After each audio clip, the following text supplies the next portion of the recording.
Today, the Soviet Union has officially entered professional boxing. This is not just an exhibition fight. This is us against them. He would like to compete against anyone who is qualified. Salut à toi qui regarde cette vidéo et bienvenue dans ma chambre, c'est Jack Pisken qui te parle et aujourd'hui encore on se retrouve autour d'un film culte et cette fois-ci on sort sa chapka pour Rocky 4. He could have stopped the fight. Rocky 4. Alors Rocky 4, ou Rocky Eve quand on ne sait pas lire les chiffres romains, est un film mélangeant drame et boxe sorti en 1985 et réalisé par Monsieur Rocky en personne, Sylvester Stallone. Et ce n'est pas la première fois que l'étalon italien passe derrière la caméra, puisque c'est lui qui a également tourné Rocky 2 et 3, avant de redonner la main au réalisateur initial de la saga pour le 5e opus, avec John G. Avildsen. On ne présente plus le mythe de Rocky Balboa, ce boxeur au grand cœur qui a vécu des débuts modestes avant de connaître la gloire et le succès jusqu'à sa triste chute où il revient en quelque sorte au point de départ. Eh bien ce Rocky 4 se situe pile entre l'apogée et le déclin de sa carrière, et étrangement, c'est aussi le cas pour la popularité de la saga, puisque pour beaucoup, c'est avec cet épisode que le personnage prend un tournant un peu plus loufoque, et bien qu'il soit encore à ce jour le plus gros succès de la franchise, il n'a pas fait l'unanimité. Pourtant, il s'agit de mon opus favori, et il fait un peu partie de ces plaisirs coupables qu'on aime voir et revoir, accompagnés par des copains et une bonne pizza.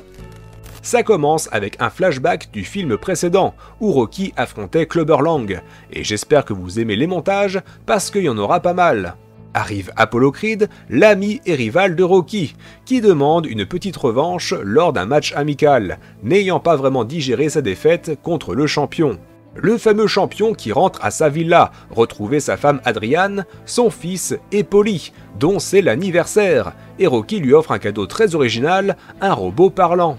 Un peu plus tard, Apollo apprend via les infos télé qu'un super boxeur venu tout droit de l'URSS débarque en Amérique dans l'espoir d'affronter Rocky lors d'un match d'exhibition, ce qui défrise Apollo se sentant mis sur la touche. Évidemment, les journalistes sont intrigués et viennent voir une démonstration des performances de celui qu'on surnomme le Grizzly de Sibérie. Réunion d'urgence chez les Balboa, où Apollo supplie Rocky de le laisser affronter ce nouvel ennemi venu du froid, histoire de prouver qu'il n'est pas devenu un has-been. Le tout interrompu par l'arrivée surprise du robot servant.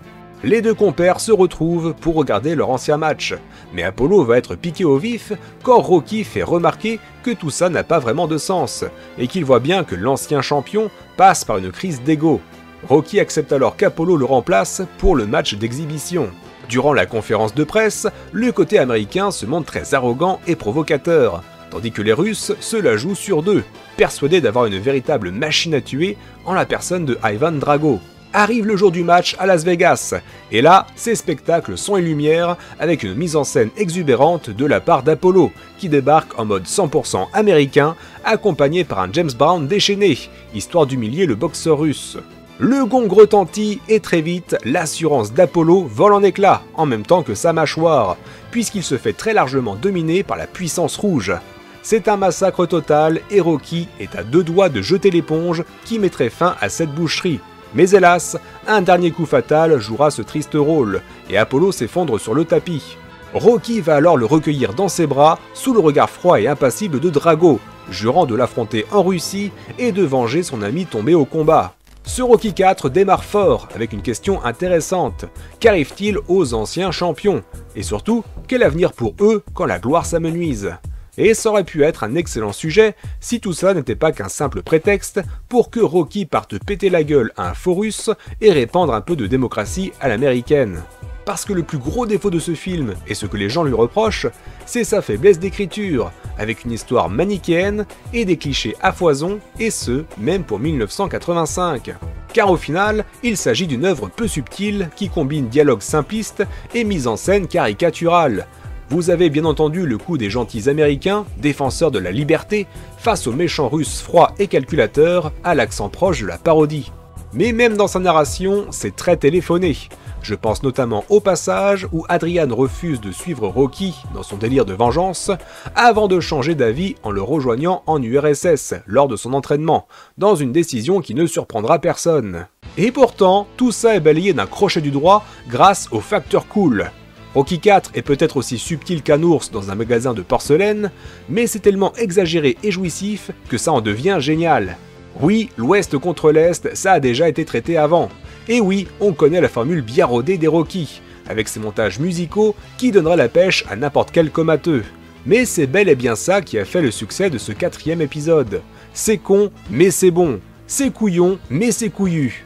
Il suffit de voir qu'il n'y a pas un, mais bien 2 montages d'entraînement pour se dire qu'on a là un des Rocky les plus mémorables qui soit, avec cette dualité exacerbée entre un Drago sous stéroïdes encadré par toute la haute technologie sans âme de l'époque, et un Rocky primitif aux méthodes archaïques qui se bat corps et âme contre la nature elle-même. Et la musique y est pour beaucoup. Écrite par Vince Di Colla, la bande originale est surtout composée de chansons devenues depuis des symboles que l'on retrouve dans toute bonne compilation à écouter durant sa séance de sport, avec des titres comme No Easy Way Out et Hearts on Fire. D'habitude, c'était Bill Conti qui s'occupait de la BO des Rocky, mais il était occupé à composer pour Karate Kid, un film réalisé par nul autre que John G. Avildsen. Et oui, ce n'est pas pour rien que la première aventure du jeune karatéka ressemble beaucoup aux prémices du boxeur.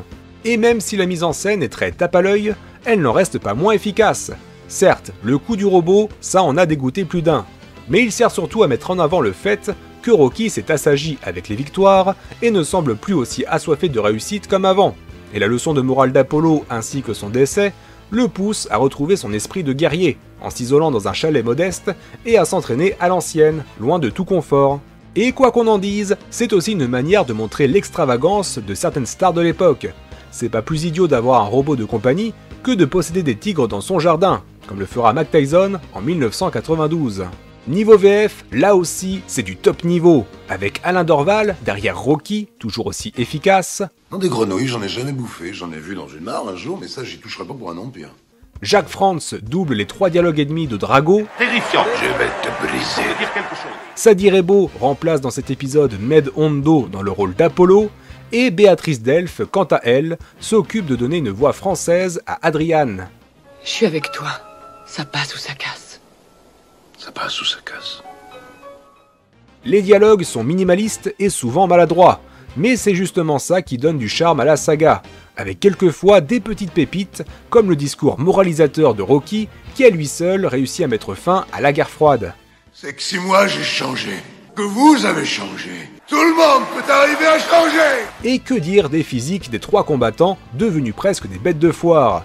C'était aussi la période de la surenchère, où il fallait être plus musclé que le film précédent, plus fort, plus impressionnant.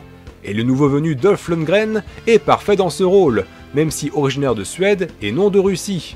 Une véritable machine de guerre du haut de son mètre 96 et de ses 113 kg, le tout avec un regard de psychopathe.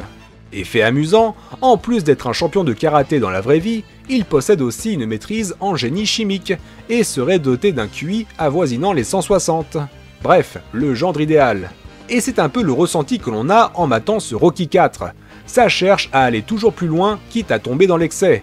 On sacrifie la subtilité sur l'autel de la grandeur en frôlant presque la beaufrie. Mais les points forts démolissent les points faibles, et ce serait mentir que de ne pas trouver ce film divertissant. Concernant les produits dérivés, il y a bien évidemment eu des tonnes de choses à se mettre sous le protège-dents, en commençant par les innombrables sorties vidéo. De la VHS au Blu-ray Collector, tout en passant par le Laserdisc et le DVD, vous n'avez aucune excuse pour ne pas voir ce chef-d'œuvre absolu. Pareil pour les musiques que l'on peut retrouver sur cassette audio, vinyle et CD, et qui sont un must pour motiver votre séance de muscu. Enfin, pour les plus collectionneurs, il existe une infinité de vêtements, reproductions en tout genre, une mise en roman et même différentes lignes de jouets. Ma préférée étant les figurines faussement rétro de Reaction, avec le design bien moche à l'ancienne. Il n'y a pas eu cependant de jeux vidéo directement adaptés du film, mais on a pu revivre toute la saga et bien plus encore à travers 2 jeux sortis sur la 6e génération de consoles, avec Rocky en 2002 et Rocky Legends en 2004. Ne les ayant pas encore testés, je ne saurais vous dire si ce sont des bonnes adaptations, ni même de bons jeux de boxe. Mais je sais seulement que c'est l'occasion idéale pour les fans d'Apollo de prendre leur revanche sur le terrible Drago. En 2021 est sortie une version Director's Cut, modifiée par Stallone lui-même, et qui raccourcit pas mal de scènes jugées parasites, supprimant entre autres tous les moments incluant le fameux robot. Une version revue et corrigée qui n'est pas du goût de tout le monde, et n'améliore en rien l'œuvre originale. Rocky IV est un film de son temps, avec son lot de qualités, mais aussi de défauts, et on a connu plus raffiné dans la carrière de l'acteur à la gueule cassée. Tout comme les suites de Rambo, Rocky joue la carte de la surenchère, en passant pas loin de la caricature. Et pourtant, ça ne reste pas moins un divertissement simple, efficace et brutal, qui ravira tous les amateurs de testostérone en manque de sensations fortes et de montage d'entraînement. Si après le visionnage, vous n'avez pas envie de vous inscrire à la salle de sport, c'est qu'on ne peut plus rien pour vous. Sur ce, prenez soin de vous et à bientôt pour encore plus de rétro. Ciao!